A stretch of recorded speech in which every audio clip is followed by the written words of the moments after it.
Gente, vocês estão preparadas? Eu gosto assim, porque nordestino é animado. E eu sei que a gente está no solo paulista. Mas Jesus deu um microfone para mim, eu vou falar. Quando ele der para você, você fala. É ou não é? Como foi que Deus fez o nordestino? Depois que Adão e Eva pecou. Ele ficou tão triste, mas tão triste, mas tão triste, que ele disse assim, eu preciso fazer uma coisa para me alegrar. Aí ele fez o nordestino. Entendeu? Por isso eu acho bom você ficar animada. Eu acho bom você dar aleluia, glória a Deus. Eu acho bom você me ajudar a pregar. Porque como disse Val, dá trabalho. E eu estou levemente cansada, mas eu estou aqui.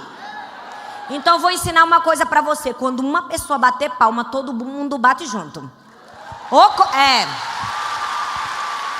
coisa ruim. Gente, ô coisa ruim, uma pessoa tá pregando, aí você bate uma palma, ninguém bate. Você faz, por que eu bati essa palma? Nunca mais eu bato uma palma. Que vergonha. Então, quando uma pessoa bater uma palma, todo mundo bate junto. Pegaram. Aí se você disser assim, mas eu não gostei do que falou, Thalita. Rapaz, vai em solidariedade. Só para ajudar a amiga, tá bom? Amém?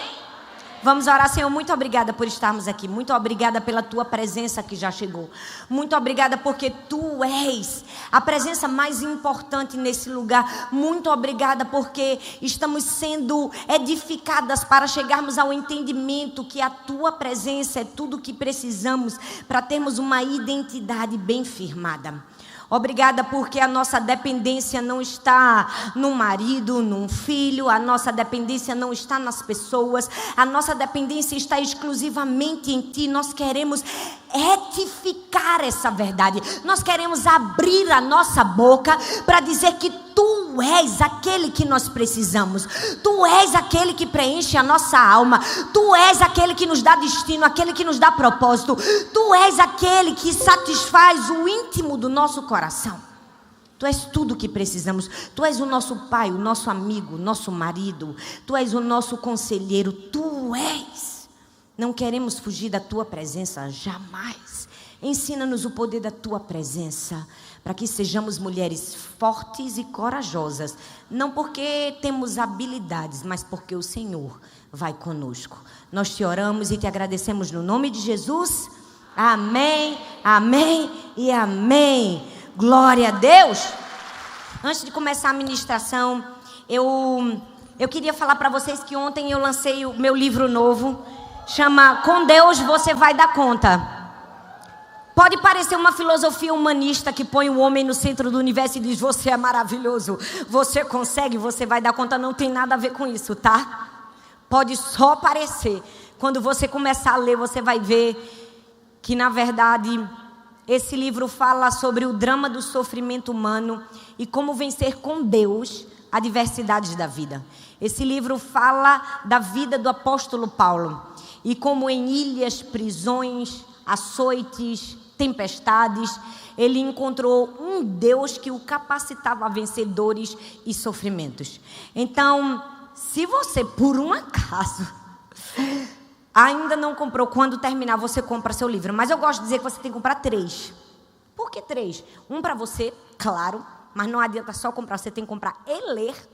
Você vai comprar um para sua amiga, uma pessoa que você ama, uma pessoa que fez a diferença na sua vida, uma pessoa que você tem gratidão, uma pessoa que você precisa dizer obrigada. E o terceiro você vai comprar para uma pessoa processada. Porque você já percebeu que a gente só dá presente para as pessoas que a gente ama? Para o povo que é bom, para o povo que é legal e o povo que precisa de tratamento. Então você vai fazer um favor ao reino de Deus. Aquela pessoa vitimista, aquela pessoa que só chora, que não sai do lugar de sofrimento nunca, você vai dar para ela, para Deus tocar a vida dela e transformar a vida dela. Amém, gente? Amém? Tem 2. Tem esse que você pode comprar acessível e esse aqui que é um negócio chique. A gente fez para pessoas que querem capa dura, hot stamp, dourado. E são 2 livros em um. Aqui tem o livro Você Vai Dar Conta. E tem um devocional todo preparado no livro. Gente, é lindo, porque o que é que eu vou dizer? Não é que não seja isso, é maravilhoso. Então, se você pode, você leva os 2. Se não, você leva esse aqui. Rapaz, se tu não puder nenhum, Eu vou profetizar que alguém vai te dar. Aqui, ó, o homem está mandando eu mostrar na câmera. É porque eu não sou vendedora, eu sou pastora. Aí me obrigaram, mandaram aqui um recado. Você tem que falar que tem o livro e tem que falar para as pessoas do ao vivo que tem o frete grátis em 24 horas somente. É pressão. O povo faz assim que é para ver se sai e a gente paga a gráfica. Entendeu? Amém. Glória a Deus. Amém, minha gente? Pois tá, quem já tem aí? Levanta a mão. Gente, olha, Deus me deu uma revelação, eu deixei até escrito para você. Gente, esse livro é lindo. Leia, você vai ler com um lencinho do lado. Vai chorar, pode ter certeza. Mas vai ser curada também, em nome de Jesus, amém?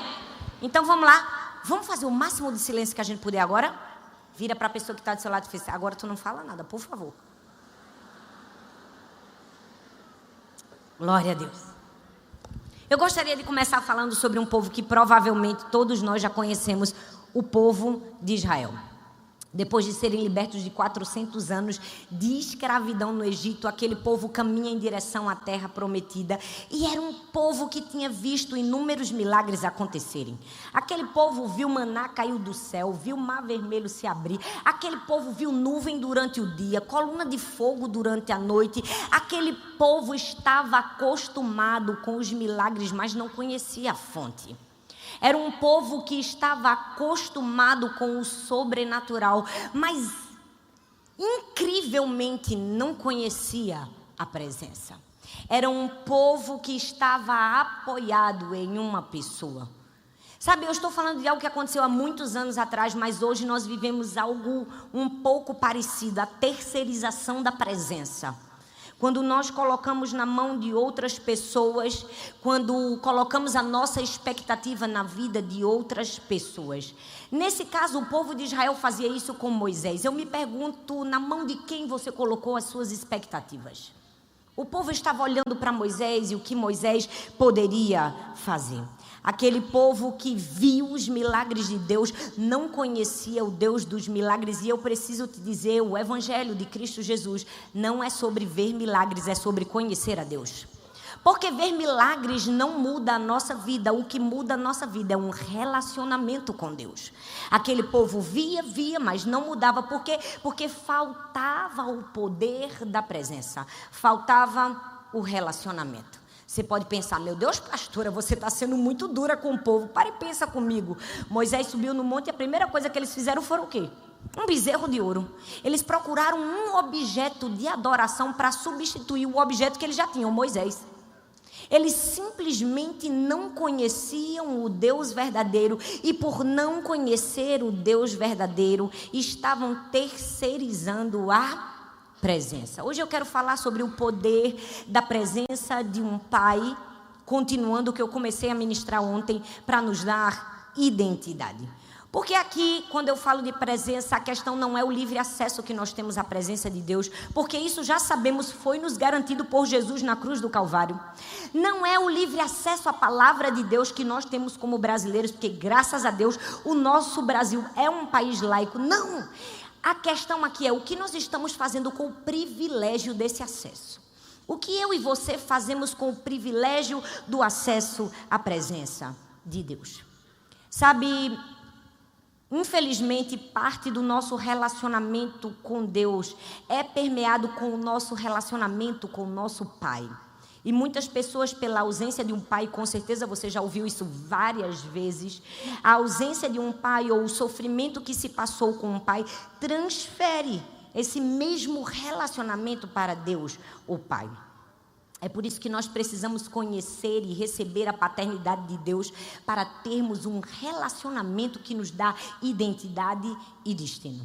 Eu amo que a Bíblia diz em João capítulo 15, versículo 16: não fostes vós que me escolhestes a mim, pelo contrário, eu vos escolhi a vós. Me entristece ver que muitas pessoas usam esse texto como a escolha de Deus para comigo e para você, como uma escolha para um projeto, a escolha para um propósito, a escolha para uma missão, a escolha para tudo, menos a escolha para um relacionamento. Mas a escolha de Deus para mim e para você foi para isso: relacionamento, filiação, pai e filho. Pare de olhar a escolha de Jesus para você como um projeto. Eu vou ser isso, como um destino. Deus vai me dar isso. Não, a escolha de Deus por nós começa num relacionamento de filiação. paternidade, filha e pai.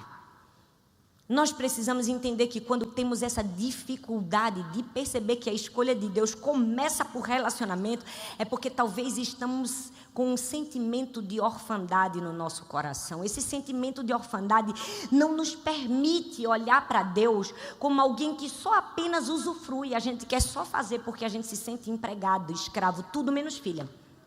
É por isso que nós precisamos entender e falar sobre orfandade. A primeira vez que a palavra órfão aparece na Bíblia, em Gênesis 22, e o sentido é esse que você mais comumente utilizado. É um menino, uma menina carente da figura paterna. Mas no Novo Testamento, o orfano já tem uma ampliação do significado.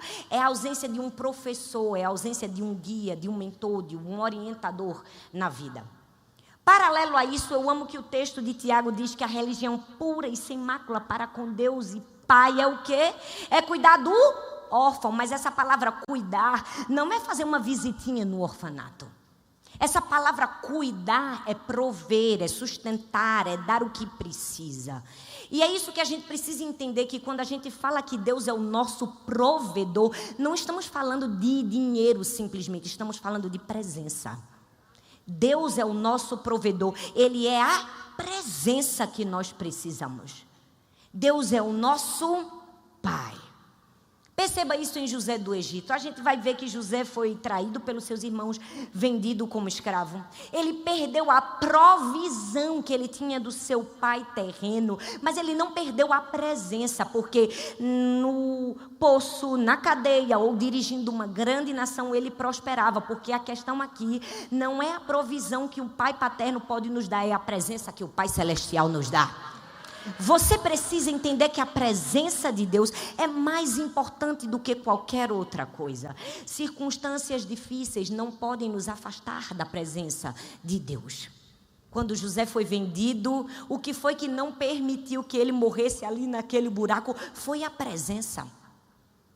Quando Agar e Ismael vagaram sozinhos pelo deserto, o que foi que não deixou que eles morressem à míngua de água? Foi o pouquinho da botija que ela ganhou? Não, foi a presença de Deus. A presença de Deus é aquilo que nos sustenta, é aquilo que nós precisamos. E eu amo que Deus sempre nos dá a presença. Ele nos promete e nos garante. Ele diz: nunca te deixarei, jamais te abandonarei.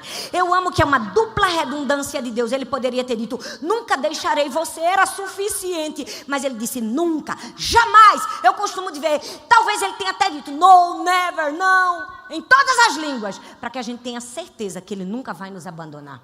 Nunca te deixarei, jamais te abandonarei. Esses dias eu estava lendo um artigo que falava que os cientistas encontraram na molécula do ser humano, em todos os seres humanos tem uma repetição de números, 10, 5, 6 e 5. E que se você traduz no alfabeto hebraico, que é cada letra traduzida para um número, o nome que dá é Iavé, ou seja, você tem Deus no teu DNA. Eu tenho Deus no meu DNA. Por quê? Porque eu sou filha de Deus. Eu preciso me apropriar da paternidade de Deus. Nós carregamos o sobrenome de Deus. Eu amo que Ele poderia ter se posicionado na nossa vida apenas como um Senhor distante, mas Ele escolheu nos chamar de Pai. E de todas as heranças que Ele poderia nos deixar, a maior herança é a herança da sua presença. A sua presença é a que faz a diferença na nossa vida, na nossa identidade, no nosso destino, no nosso futuro, no nosso presente. A presença. E eu quero falar dessa presença e da diferença da ausência e da presença num momento muito difícil para o povo, um momento de ausências, um momento de escassez, um momento de guerra. A Bíblia fala em Josué capítulo 1, versículo do 5 ao 11, diz assim: você nunca será derrotado, eu estarei com você. Como estive com Moisés, nunca o abandonarei. Seja forte e corajoso, porque você vai comandar este povo quando eles tomarem posse da terra que prometi aos antepassados dele. Seja forte e muito corajoso. Tome cuidado e viva de acordo com toda a lei que o meu servo Moisés lhe deu. Não se desvie dela de nada e você terá sucesso em qualquer lugar para onde for. Fale sempre do que está escrito no livro da lei. Estude esse livro dia e noite e se esforce de viver de acordo com tudo que está escrito nele. Se fizer isso, tudo lhe correrá bem e você terá sucesso. Lembre da minha ordem, seja forte e corajoso. Não fique desanimado, nem tenha medo, porque eu, o Senhor, o seu Deus, estarei com você em qualquer lugar por onde você for. Então Josué ordenou aos líderes israelitas: vão pelo meio do acampamento dando ordem ao povo. Arranjem comida, porque daqui a 3 dias vocês vão atravessar o rio Jordão e tomar posse da terra que o Senhor, seu Deus, os dará. O livro de Josué é um livro de força, é um livro de coragem, é um livro de ousadia. Eu amo esse texto. Mas eu quero contar para você o contexto histórico, porque a Bíblia só se revela para a gente quando a gente conhece a atmosfera, quando a gente conhece o ambiente. Nesse texto tudo está mudando, a geografia está mudando, o povo está mudando, o conceito que eles tinham sobre si mesmos estava mudando, a maneira de trabalhar estava mudando. A única coisa estática nesse texto é a presença de Deus, que não muda. Tudo estava mudando, o povo ia entrar na terra prometida. Anos e anos de uma vida nômade, anos e anos de uma vida no deserto. Chegou o grande dia. Era um momento especial, tudo estava mudando. E aquela terra tinha sido prometida a eles. Era deles. Era uma terra deles, mas era uma terra que eles nunca haviam estado. Era a casa deles, mas era uma casa que eles nunca foram. Por quê? Porque só os seus antepassados tinham pisado lá. Então eu posso imaginar que eles estavam: a gente vai entrar na nossa casa, mas eu mesmo nunca fui na minha casa. Será que é boa a minha casa? Eu imagino que medo, insegurança, desespero se passou na cabeça daquele povo. Será que a gente vai saber lidar com tudo isso? Sabe, e no meio disso tudo ainda tinha um agravante. Moisés tinha morrido. Eles estavam sem um líder para o novo futuro. Talvez você me pergunte: Thalita, você vai me ensinar presença no meio da morte? Vou, porque foi assim que eu aprendi. Eu aprendi sobre presença no meio da morte. O texto fala que aqui começa com uma morte, a morte de Moisés. Moisés morre, e o texto de Deuteronômio diz, 34, versículo 8, diz assim: os israelitas choraram Moisés nas campinas de Moabe durante 30 dias, pranto e luto, choro, pranto e luto. Eu imagino que era necessário chorar a morte de Moisés. Moisés não era qualquer pessoa não, gente. Moisés era um grande líder. Moisés estava na prateleira de cima. Deus categoriza Moisés lá para cima. Ele diz assim: ó, com os outros profetas eu falo por visões, mas com Moisés eu falo face a face. Não te compara com Moisés, não. Moisés não era mero mortal igual a gente, não, gente. Moisés estava em outra categoria. Como bem disse Val, foi Moisés que liderou aquele povo por 40 anos. Foi Moisés que fez o mar se abrir. Foi Moisés que orou, o maná caiu. Foi Moisés que escreveu os mandamentos. Foi Moisés que tirou a lepra da irmã. Foi ou não foi? Foi Moisés. Tudo foi Moisés. Foi Moisés que estabeleceu a aliança da lei. Foi Moisés. Foi Moisés que foi lá para cima do monte. Os montes tremeram, se incendiaram, não foram consumidos. Foi Moisés. Moisés não era pouca coisa, não. E agora o que é que aconteceu? Moisés morreu. E eu fico imaginando esse povo. Quem será? Como será que vai ser a nossa vida sem Moisés? Quem somos nós sem Moisés? Qual é a nossa identidade sem Moisés? Esse é o primeiro erro que nós costumamos fazer quando perdemos o Moisés. A muleta da vitimização. Deus confirmando tudo, amiga, eu estou falando. A muleta da vitimização. O texto diz que eles só choraram. Só choraram. Tem problema chorar? Não, mas eles não fizeram nada além de chorar durante um mês. Eles podiam chorar, mas o texto diz que eles não fizeram nada além de chorar. E eu amo que eu vejo Deus nessa hora com o mesmo sangue quente que eu tenho. Deus diz assim: pronto, parou o tempo de chorar. Moisés morreu, vamos parar de histeria, porque assim como eu fui com Moisés, eu serei com vocês. Eu amo que Deus, Ele é tão bom na nossa vida, que Ele nos dá as duas coisas. Perceba, Ele dá a gente o tempo de chorar. Ele diz: vou deixar chorar por um mês. Depois de um mês ele diz assim: dou o tempo do choro, mas não dou o tempo da vitimização. Deus está olhando para mim e para você e diz assim: eu te dou o tempo do choro, mas não te dou o tempo da vitimização. Levanta, porque assim como eu fui com Moisés, eu serei com você. Seja forte e corajoso. Seja forte e corajoso. A gente vai precisar se livrar da muleta da vitimização. A gente vai precisar levar esse saculejo, como diz o nordestino, de Deus. Deus estava dizendo: olha, estou usando esse fator para te levar mais perto da minha presença, Israel. Moisés foi embora, mas a presença não foi. Moisés morreu, mas a presença continua. Deus está olhando para mim e para você e dizendo: quem foi o Moisés que você morreu e você se agarrou quando a presença ainda está com você? Abra mão da muleta da vitimização. Eles ficaram chorando. Moisés morreu, não tem mais chance. 30 dias só chorando, sem fazer mais nada. Eles precisavam se livrar da muleta da vitimização, mas também do medo. Porque além do choro, eles foram especialistas em temer. É verdade ou não é? Eu fico imaginando como eles estavam pensando: meu Deus, a gente sabe ser nômade. Será que a gente vai saber ser morador da terra? A gente sabe pedir por milagres. Será que a gente vai saber colher os frutos? A gente sabe lutar no meio do deserto. Será que a gente vai saber defender só a nossa terra? Eram mudanças, era um tempo de mudanças. E mudança é uma coisa muito boa, gente, mas pode gerar um pouquinho de medo na gente. Pode ou não pode? Pode gerar um pouco de insegurança, de incerteza. Eu imagino o coitado do Josué pensando: meu Deus, e agora o que será de mim? Moisés morreu, estou frito. E agora? Moisés foi embora. Sabe quando a nossa vida a gente se vê como Josué? Quando tudo se desestabiliza, quando aquilo que a gente tinha não tem mais, quando o nosso futuro que estava claro deixa de estar, é aí que a gente conhece o Senhor.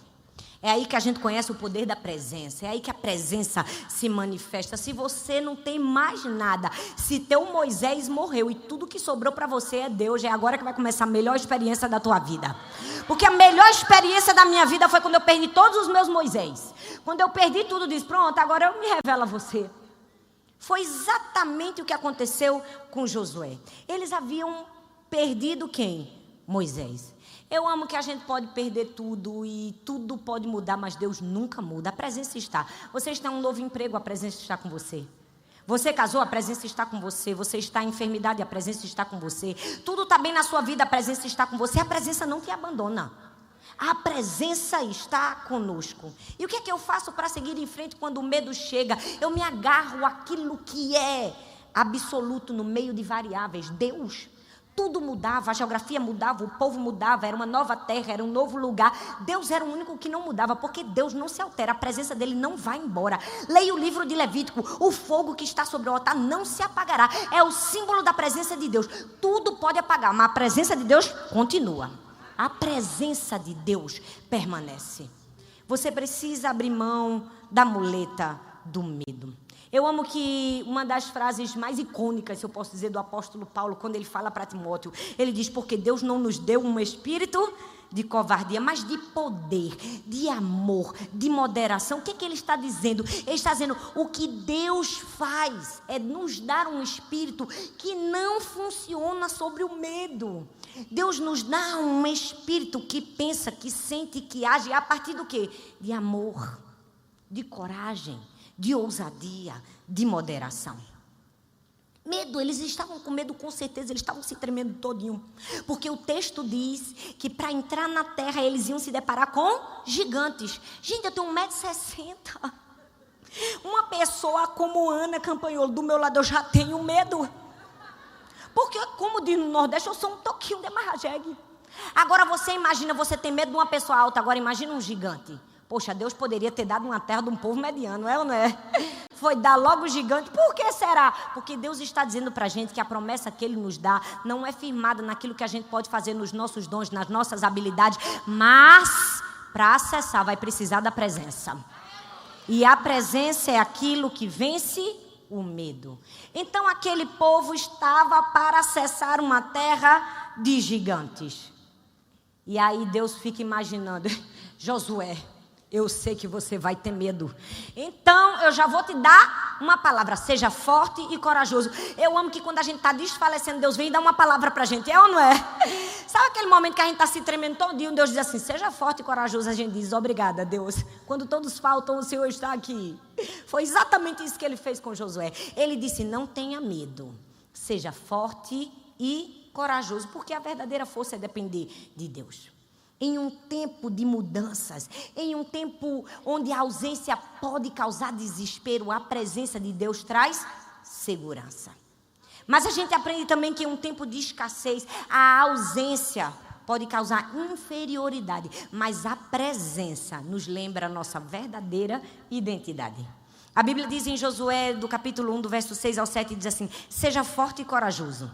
Porque você, Josué, vai comandar este povo quando eles tomarem posse da terra que eu prometi aos antepassados dele. Presta atenção, o povo estava vivendo a maior escassez que se poderia viver, a escassez de um líder. A escassez de alguém dizer, vamos para aqui, vamos para lá. Eles estavam num momento de escassez.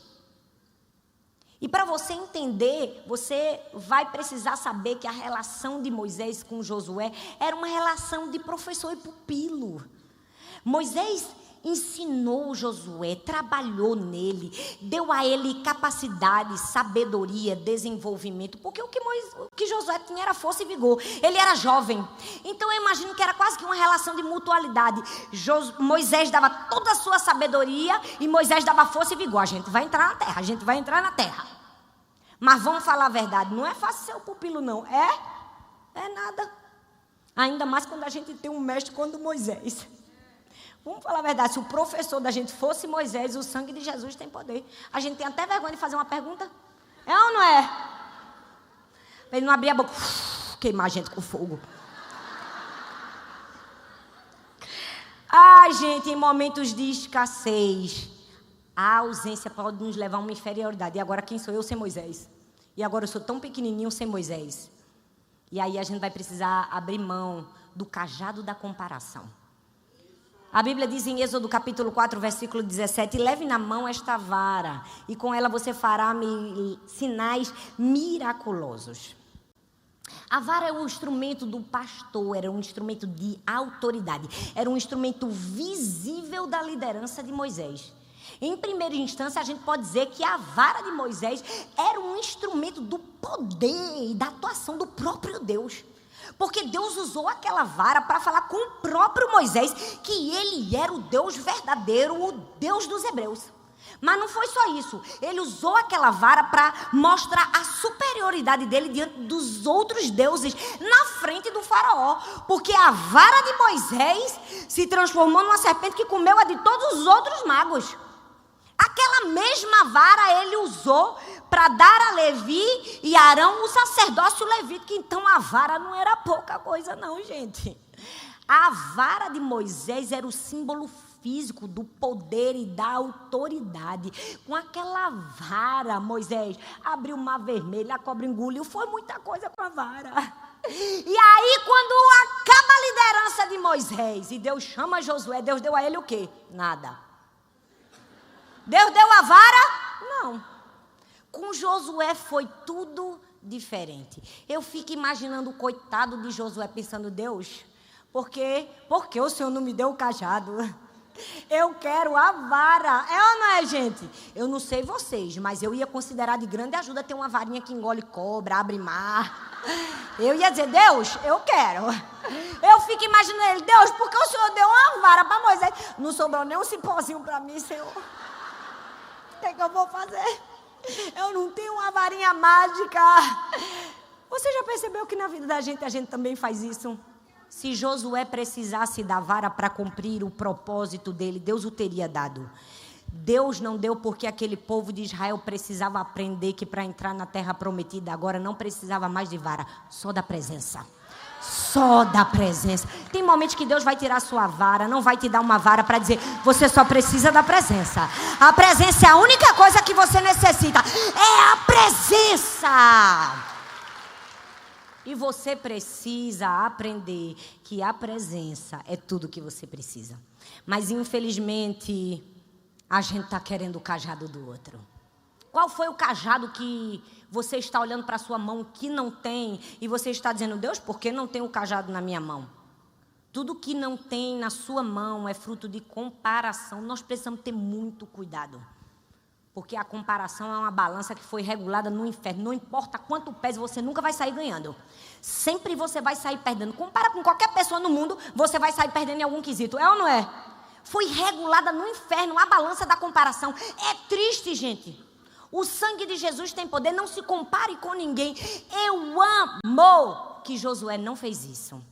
Josué não se deixou paralisar porque não tinha uma vara. Ele sabia que tinha a presença. Porque eu amo que Deus usa a nossa singularidade. Deus ama isso. Para comigo e pensa, com Moisés, tirou água da rocha com a vara.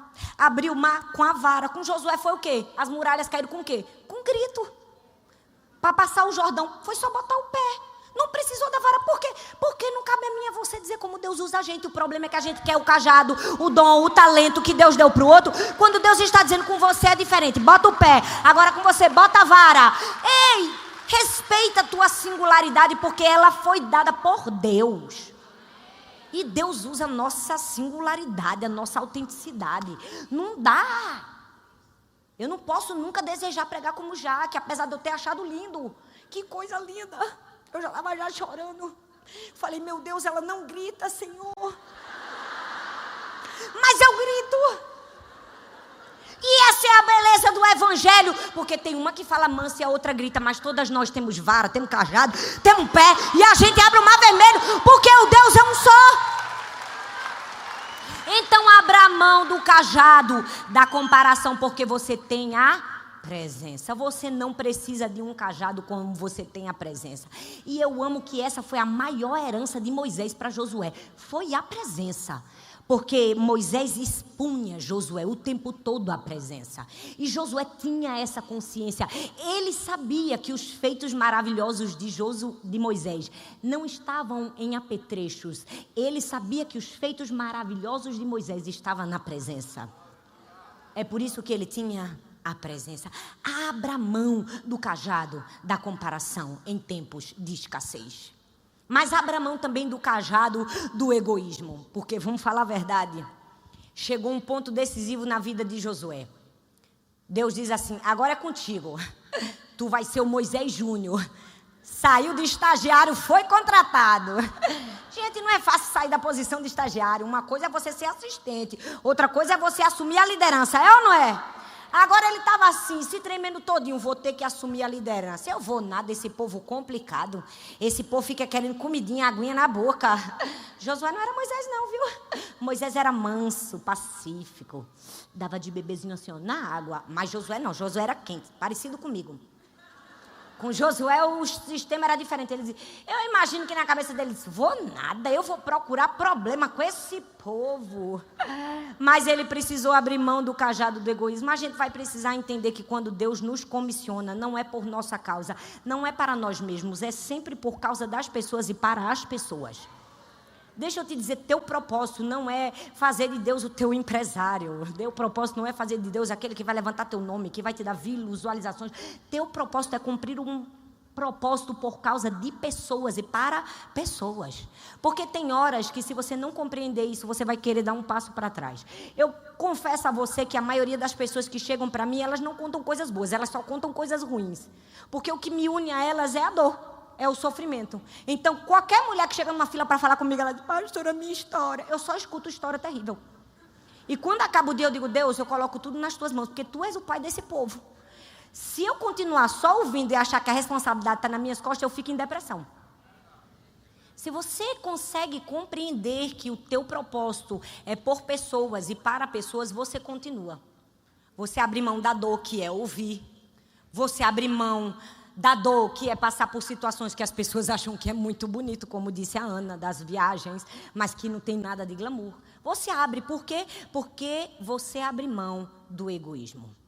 E aí, quando Deus diz assim, olha, Josué, eu preciso te lembrar, seja forte e corajoso. Deus não está dando ideia Deus não está pedindo, Deus está dando uma ordem. Ele está dizendo, eu estou mandando aqui, quem manda sou eu. Você já percebeu que tem horas na nossa vida que Deus não vai, assim, pedir uma opinião para a gente?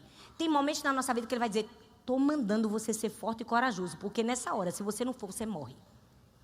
Eu já vivi por situações que ou eu era forte ou eu era corajosa ou eu morria. Você já percebeu que na sua vida também é assim? Deus não vai ficar te pedindo opinião. Deus vai mandar, porque quem manda é Ele. E você vai fazer o quê? Vai obedecer. Ah, mas eu escolheria viver tudo que eu vivi? Escolheria não, mas a minha escolha não é a minha escolha, é a escolha do propósito de Deus para a minha vida. Tem gente que diz assim, eu vou perseverar, e acha que perseverar é ir até o fim no seu sonho. E escutar aquela palavra, não desista, continue, você vai conseguir, você é forte, você é maravilhosa. Deixa eu te dizer, isso não é perseverança bíblica. Perseverança bíblica é desista, abandone seu sonho, seu projeto para abraçar e viver o sonho e o projeto de Deus para você. Essa é a verdadeira perseverança. É escolher não a sua escolha, é escolher a escolha de Deus. Eu imagino Josué dizendo, eu nada, vou nada. Estava tão bom de estagiário, vou nada. Mas aí Deus disse, vai, e vai ter que ser forte e corajoso, engole seco. E tem horas que a gente vai ter que engolir. É ou não é? É. Teve momentos que eu sempre digo, tem horas que a gente carrega a força de Deus e tem hora que a força de Deus nos carrega. Tem hora que eu dizia assim, a força de Deus está me carregando aqui. Quando eu estava no hospital com a minha filha, internada numa UTI, eu dizia, se Deus não tivesse me levando no colo, eu já tinha morrido. Mas tem hora que você carrega a força de Deus. É naquele momento de fragilidade, de dor, de sofrimento que Deus diz assim, agora você vai orar pelo outro. Quantas mães chegavam desesperadas no hospital e diziam assim, agora você vai orar por ela. Eu dizia, Deus, mas sou eu que estou precisando da oração. Ora por ela, igual Paulo, na ilha, já morrendo, depois de uma tempestade, você vai orar pelo pai de Públio. É ou não é? Tem hora que Deus nos tira do lugar de conforto e diz assim, vai para o lugar do propósito. Vai para o lugar que eu escolhi, seja forte e corajoso. Vamos parar de mimimi. Foi isso que Deus disse para Josué. Ele disse assim, abra mão do egoísmo. Mas também tem outra coisa que você precisa abrir mão, viu, Josué? Você vai precisar abrir mão do cajado da motivação errada, que fique bem claro. Vamos falar a verdade, o texto todo envolve o quê? A terra prometida. Tudo era terra prometida, a terra prometida, a terra prometida é incrível, a terra prometida é maravilhosa, a terra prometida é o nosso sonho, mas a terra prometida era apenas uma camuflagem. O verdadeiro presente não era a terra prometida, era a presença. Ele disse assim, ó, não te abandonarei. Esse é o presente. Cuidado para você não achar que o presente é a propriedade, quando o presente é a presença. Cuidado para você não confundir o propósito.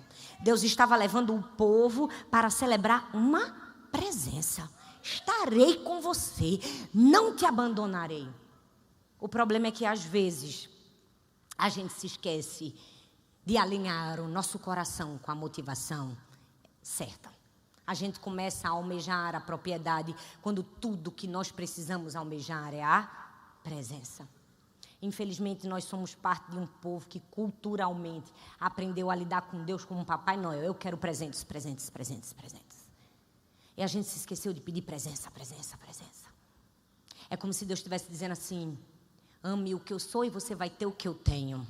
Mas às vezes a gente ama o que Ele tem e não ama quem Ele é.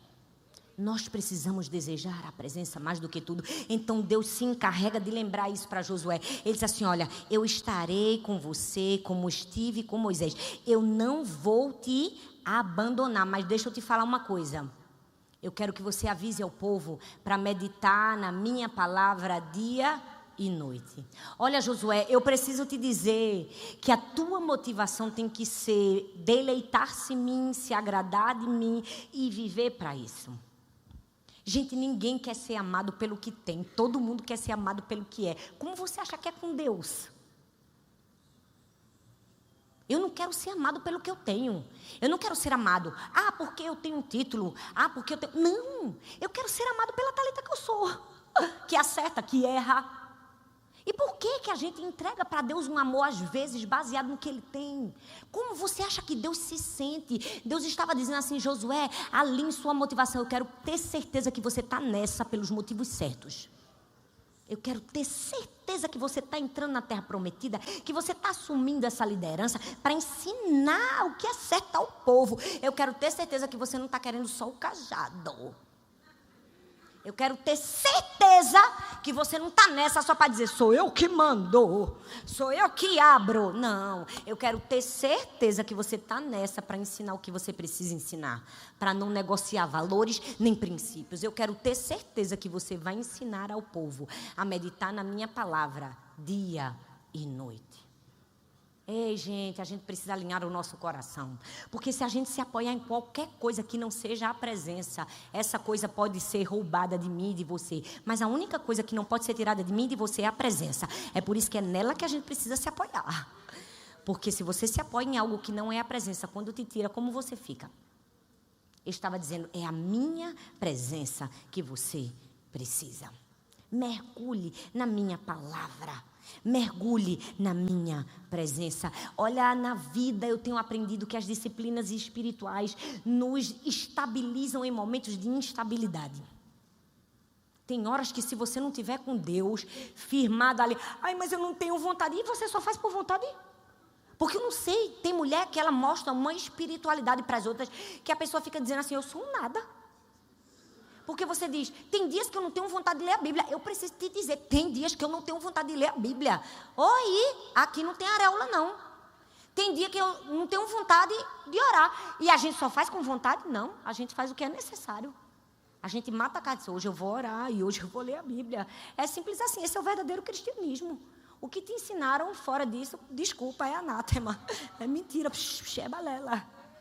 Tem hora que você está cansada, tem hora que você está com TPM, tem hora que você brigou com o marido, tem hora que você só quer chorar, é ou não é? Eu não quero ler a Bíblia. Aí eu digo, mas eu vou ler, porque sem Bíblia não tem café, porque Bíblia é prioridade, porque é Jesus quem me sustenta, porque é a palavra que lava a minha alma. Quando os meus pensamentos estão desesperadores, inseguros, ansiosos, desesperados, é a palavra que é o detergente. Vem, lava tudo assim, ó. Passa o detergente. Vai lavando, vai lavando, vai lavando. Não acredite nessa mulher que diz assim, eu já acordo no manto da comunhão. Ai, Deus, me ajuda.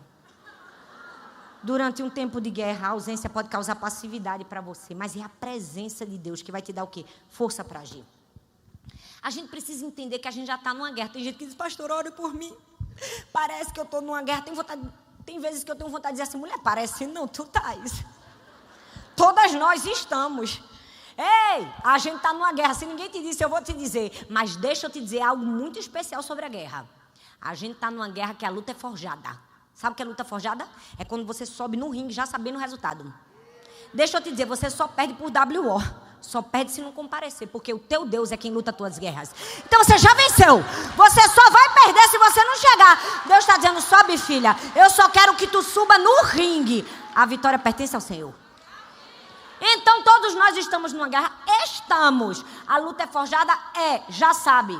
Vamos vencer. Quem é o comandante, o general? Sou eu? Se fosse, eu estava frito, 1,60 m. Quem luta minhas guerras? É Deus. O que é que eu faço? Compareço. Aí o que é que eu faço? Eu subo um monte do posicionamento. Eu amo que o texto de Josué, capítulo 1, versículo 10, diz assim, então Josué ordenou, já chegou mandando, eu gosto de Josué. O estagiário mostrou para que veio. Foi ou não foi? Quando ele foi comissionado, o texto diz que ele não perguntou, Deus, tem certeza que a ligação era para mim? Perguntou? Deus, tem certeza que sou eu? Perguntou? Como muitas de nós perguntamos, né? Eu? Não, ele disse assim, o Senhor me chamou, eu ordeno. Ordenou aos líderes israelitas. Ele simplesmente recebeu a orientação de Deus e se posicionou. Posicionamento. Nós precisamos entender que a nossa luta com Deus é por WO, a gente vai precisar subir e se posicionar. E campo de batalha não é lugar de choradeira. Eu nunca vi um soldado, quando olhou o outro com a arma na cara dele, dizer assim, não me mata não. Não, ele vai para cima para defender a vida. Ei, tem guerras que você tem que parar de chorar e parar de pedir, não me mata não, vai para cima, se posiciona. Foi isso que Josué fez, ele foi para cima. E eu amo que Josué não só fez isso quando Deus chamou ele, não. Ele já mostrou que ele era assim quando ele era estagiário. Porque quando ele era estagiário, Deus disse o quê? Vai lá espiar a terra. Moisés mandou ele espiar a terra. Foi ou não foi? Quando os 10 voltaram, tudo se tremendo, ele disse, não, a terra é boa, a gente vai ganhar. Porque se Deus estiver do lado da gente, a gente vai ganhar. É assim, ó. Por isso que Deus escolhe Josué. Gente que se posiciona, a gente diz assim, rapaz, o negócio tá feio, tem gigante. Mas com Deus do nosso lado, a gente vence. Ele já tem mostrado para que veio. O texto diz que quando ele deu ordens, ele mandou outra coisa. Ele disse assim para todo mundo, vai pegar comida. Entra no acampamento, manda o povo prover comida, porque agora a gente vai entrar. Gente, eu amo que... Já percebeu a diferença de Moisés para Josué? Moisés estava lá, tirando a aguinha para dar ao povo de beber assim na boquinha. Moisés estava lá, Deus, manda uma comidinha para o povo do céu, Senhor. Josué fez o quê? Vai vocês. Vai tudo procurar comida, vocês, ó. Vai tudo. Sabe por quê? Moisés sabia que a liderança dele não estava baseada em um cajado, estava baseada na presença. Quando Deus manda o maná, Ele não manda na tua boca. Ele te manda num lugar disponível para você. O maná caía na frente da tenda, não era na boca deles. Tem hora que você vai ter que se esticar, tem hora que você vai ter que pegar. Deus está dizendo, te posiciona. Te posiciona, que eu não boto a comidinha na tua boca, não. Eu jogo na tua frente, agora vai lá e pega. Moisés já chegou, vamos logo, todo mundo procurando comida. Por quê? Porque ele teve posicionamento.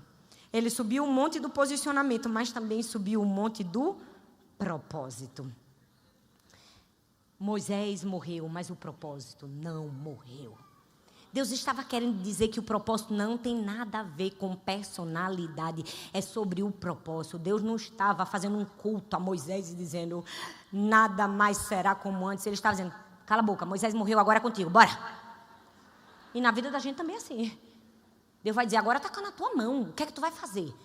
Tu vai abraçar o propósito ou não? Gente, eu amo que Deus, quando quer cumprir seu propósito, Ele não precisa de nada. Ele usa jumento, peixe, pedra, pão, gente que fala bonito, gente que fala feio, gente que tem sotaque de Santa Catarina, gente que tem sotaque do Nordeste, porque nós não somos, e não é sobre personalidade, é sobre propósito. Não é sobre mim, nem sobre você, é sobre algo maior, é sobre uma guerra que para sobreviver a gente vai ter que abraçar o propósito. Eu gostaria de terminar essa ministração, para que você entenda o poder da presença. Obrigada, esse time daqui que disse, tem mais, a pastora Gessena vai vir tacando fogo aqui. Oh, que povo, gente boa. Eu vou contar para vocês uma curiosidade sobre mim. Quando eu era criança, eu tocava violino. Que fofo, né? E eu vou contar para vocês a história de um grande violinista, Paganini.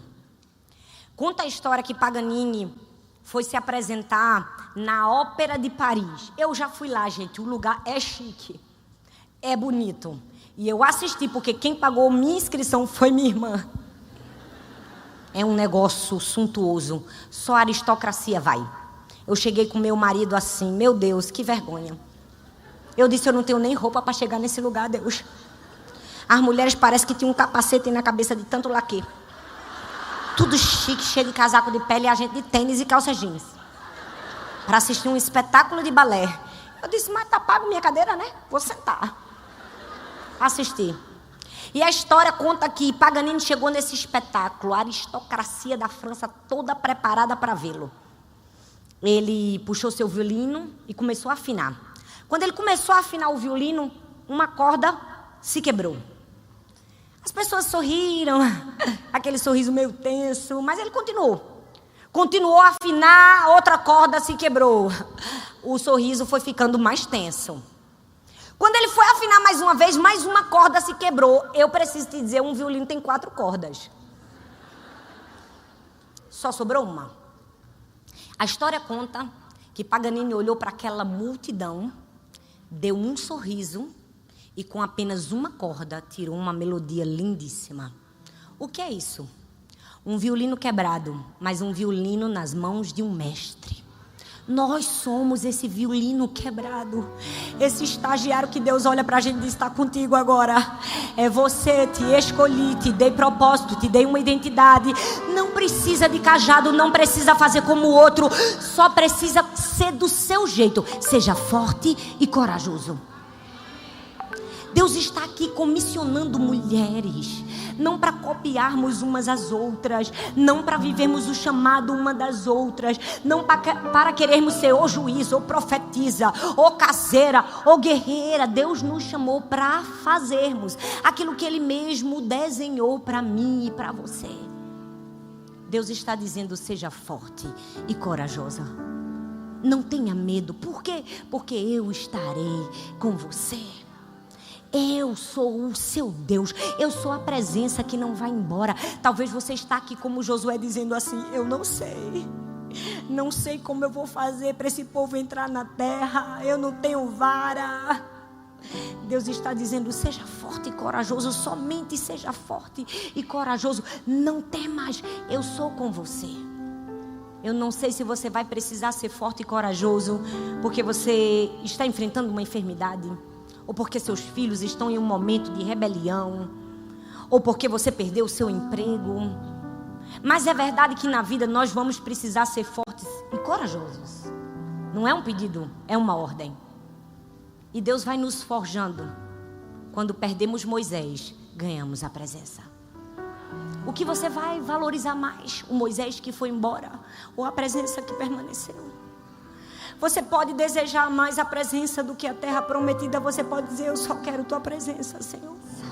Nunca nos deixou, jamais nos desamparou. Obrigada, Senhor. Gratidão, Senhor, porque nos momentos de ausência, de escassez, de guerra, de mudanças, tua presença não falhou, tua presença sempre esteve. Perdão, Senhor, se não enxergamos a tua presença, Senhor. Perdão se nos apoiamos nos Moisés, nas varas e em tantas outras coisas que não foi a presença. Perdão, Senhor. Perdão quando nos esquivamos do propósito porque achamos que não tínhamos aquilo que precisamos. Perdão, Senhor. Quando a vitimização, a comparação e tantas outras coisas foram maiores que a tua presença. Perdão, Senhor.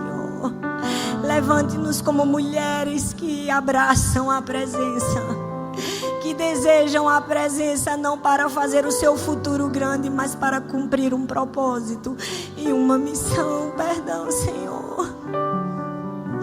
Quando a gente diz: eu não quero ser escolhida, eu não quero passar por isso. Perdão, Senhor. Quando fomos egoístas em não entender aquilo que o Senhor tinha para nós. Perdão, Senhor. Que nós possamos ser um Josué, dizer sim ao teu chamado e a entender que sem tua presença não somos nada, e a tua presença é tudo que nós precisamos. Eu oro por cada mulher que está aqui essa tarde, Senhor, que ela seja convidada a um nível maior de presença, a um nível maior de relacionamento, a um nível onde seremos escondidas no Senhor, a um nível onde o medo e a insegurança não vão nos achar, porque temos um Deus que é presença, que vai com a gente. A gente sobe, pega no microfone se tremendo, mas a tua presença está com a gente. A gente atua no trabalho, na nossa casa, a gente mata com estaca, a gente dá leite, a gente aconselha em Ramá, mas a gente tem a tua presença, Senhor. Não nos deixe nos apartar da presença jamais. Jamais, jamais. Quem somos nós sem a tua presença, Senhor? Quem somos nós sem a tua presença? Se a tua presença não for conosco, para onde iremos sem a tua presença? Aqui não é uma questão de personalidade, de identidade. Aqui é uma questão de presença. E nós reconhecemos isso. Nós seremos mulheres posicionadas em cumprir o destino e o propósito, com vara sem vara, gritando ou andando. Nós queremos dizer sim ao Senhor, porque nós queremos terminar a nossa vida e poder dizer, como disse o apóstolo Paulo: eu sou uma combatente, eu combati o bom combate, completei a carreira e guardei a fé, no nome de Jesus. Amém, amém e amém. Você pode aplaudir a presença, você pode aplaudir a presença, você pode agradecer. Aleluia, Aleluia, que presença. Eu quero que você olhe para essa mulher que está do seu lado agora e fale assim: é uma ordem para você. Seja forte e corajosa. Fala, a presença de Deus vai com você. Amém? Glória a Deus.